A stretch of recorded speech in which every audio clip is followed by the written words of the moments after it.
Kim Jong की धमकी से बदले ट्रंप के सुर। अमेरिकी सैनिकों को मारने पर ईरान देगा लाखों रुपए। ईरान से छोड़े कुर्दिस्तान पीएम के दफ्तर पर ड्रोन। गाजा की सत्ता सौंपने को तैयार हुआ हमास। गाजा में हर रात 30 से 40 लोगों को मारो। इंडोनेशिया में भूकंप से हुई अब तक 53 लोगों की मौत। नमस्कार, मेरा नाम है शालिनी और आप देख रहे हैं द न्यूज़ 15। स्वागत है आपका हमारे खास प्रोग्राम दुनिया के हालचाल में। चलिए नजर डालते हैं इन बड़ी खबरों पर विस्तार से। अमेरिकी राष्ट्रपति डोनाल्ड ट्रंप ने रविवार को दक्षिण कोरिया के साथ होने वाले संयुक्त सैन्य अभ्यास को कम करने का आदेश दे दिया है। यह अभ्यास इसी हफ्ते शुरू होना था। ट्रंप ने इसके पीछे कई कारण बताए हैं। उनका कहना है कि ये सैन्य अभ्यास बहुत महंगे हैं और इनसे उत्तर कोरिया को गलत और दुश्मनी भरा संदेश जाता है। ट्रंप ने रक्षा मंत्री पीट हेग्सेथ को अभ्यास में बड़ी कटौती करने का निर्देश दिया है। इस 11 दिन के अभ्यास में करीब 18,000 दक्षिण कोरियाई सैनिक शामिल होने वाले थे। इसका मकसद उत्तर कोरिया से किसी भी खतरे की स्थिति में अमेरिका और दक्षिण कोरिया की सेनाओं की तैयारी को मजबूत करना था। अभ्यास के दौरान दोनों देशों की सेनाएं संयुक्त ऑपरेशन, लाइव फायर ट्रेनिंग, पानी की बाधाओं को पार करने और सैन्य उपकरणों की तैनाती जैसी गतिविधियों का अभ्यास करने वाली थी। ट्रंप ने यह भी कहा कि दक्षिण कोरिया ने ईरान को परमाणु हथियारों से मुक्त करने में मदद करने से इनकार किया था। साथ ही उन्होंने दावा किया कि जब से वो राष्ट्रपति बने हैं, उत्तर कोरिया का व्यवहार बिना किसी खतरे वाला और सम्मानजनक रहा है।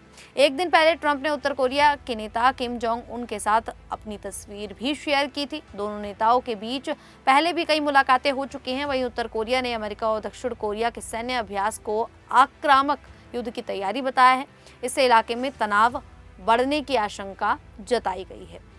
वहीं ईरानी सेना ने हाल ही में एक बड़ा ऐलान किया है। उन्होंने कहा है कि अगर कोई भी व्यक्ति किसी अमेरिकी सैनिक को मार देता है या उसे पकड़ लेता है तो उसे $30,000 का इनाम मिलेगा। ये रकम भारतीय रुपए में लगभग 28 लाख के आसपास होती है। अगर ये काम कोई महिला करती है तो इनाम दोगुना कर दिया जाएगा, यानी महिला को $60,000 मिलेंगे। ये ऐलान ईरानी सेना के कमांडर इन चीफ अमीर हातमी ने तेहरान में किया। उन्होंने बताया कि ये योजना कई लोगों की मांग के बाद बनाई गई है।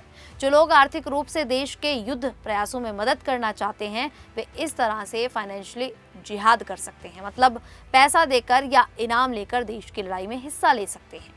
हातमी ने कहा है कि इस संघर्ष ने अमेरिका के सैन्य दबदबे को कमजोर कर दिया है। कई देशों को अब अपनी सुरक्षा के लिए दूसरे रास्ते तलाशने पड़ रहे हैं। उन्होंने अमेरिकी राष्ट्रपति डोनाल्ड ट्रंप के एक बयान की भी आलोचना की। ट्रंप ने कथित तौर पर कहा था कि ईरान की हार के बाद हॉर्मुज स्ट्रेट को अमेरिका अपना क्षेत्र घोषित कर सकता है। हातमी का दावा है कि ईरान ने अमेरिकी सेना को पीछे हटने पर मजबूर कर दिया है। अब अमेरिकी सेना फारस की खाड़ी, ओमान सागर या हॉर्मुज स्ट्रेट में आसानी से प्रवेश नहीं कर सकती। ये खबर यरूशलेम पोस्ट जैसी जगह पर भी छपी है। इसमें ईरान का रुख साफ दिखता है कि अमेरिका के खिलाफ अपनी स्थिति मजबूत करता हुआ ईरान ये दिखाना चाहता है। इसी बीच इराक के कुर्दिस्तान क्षेत्र में सोमवार तड़के ड्रोन हमले से हड़कंप मच गया। कुर्दिस्तान क्षेत्र के आतंकवाद रोधी निदेशालय के मुताबिक ईरानी इलाके से छोड़े गए 2 विस्फोटक से भरे ड्रोन ने प्रधानमंत्री मसरूर बरजानी के निजी कार्यालय और पालस्तीन सुरक्षा एजेंसी के प्रमुख के घर को निशाना बनाया। यह हमला 17 अगस्त 2026 को रात करीब 12:28 पर एरबिल प्रांत के पेरमाम जिले में हुआ। सुरक्षा अधिकारियों के अनुसार दोनों ड्रोन ईरान में डिजाइन किए गए हदीद 110 कामिकेज ड्रोन थे। इनमें विस्फोटक भरे हुए थे और इन्हें सीधे ठिकानों को निशाना बनाने के लिए इस्तेमाल किया गया। हालांकि इस हमले में किसी की मौत नहीं हुई और न ही कोई घायल हुआ। हमले के बाद इलाके में सुरक्षा बढ़ा दी गई और घटना की जांच शुरू कर दी गई। कुर्दिस्तान के आतंकवाद रोधी निदेशालय ने इस हमले की कड़ी निंदा की है। अधिकारियों ने सीमा पार से किए गए ड्रोन हमले को पूरी तरह अस्वीकार्य बताया।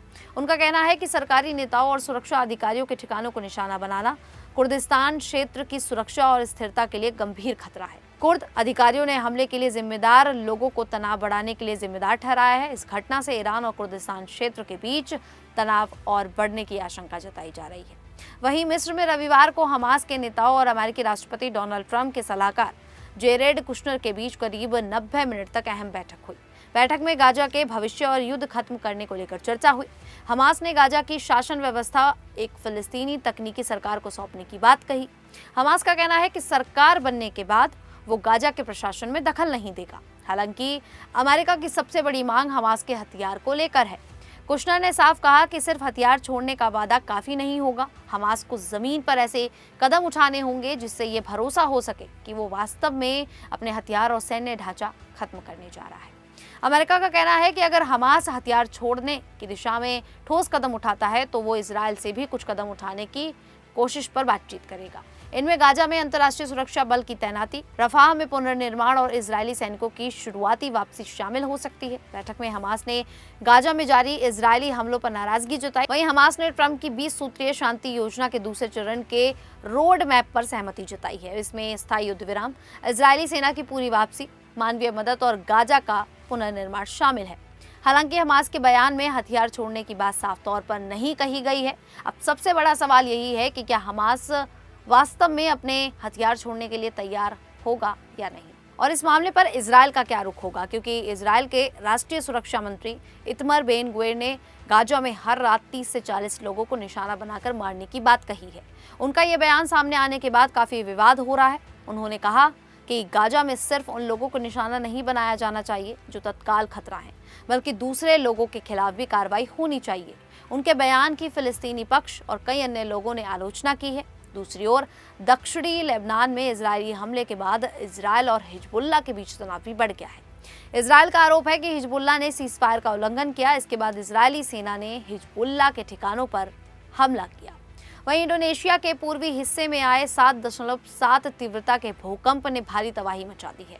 अब तक 53 लोगों की मौत हो चुकी है और 135 लोग घायल बताए जा रहे हैं। भूकंप के अगले दिन भी बचाव टीमों का अभियान जारी रहा। रविवार को मलबे से 6 और शव बरामद किए गए। भूकंप का सबसे ज्यादा असर फ्लोरेस द्वीप पर पड़ा है। यहाँ कई जगह भूस्खलन हुआ, जिससे सड़कें बंद हो गई और कई गांव दूसरे इलाकों से कट गए।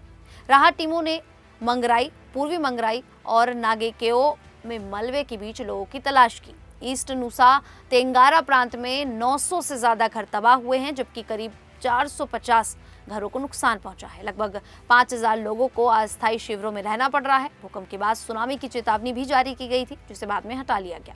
अधिकारियों के मुताबिक अब तक 995 आफ्टर शॉक रिकॉर्ड किए गए हैं। हालांकि इनमें से केवल 46 झटके लोगों ने महसूस किए। लाबुआन बाजो में कई लोगों ने डर के कारण रात घरों से बाहर बिताई।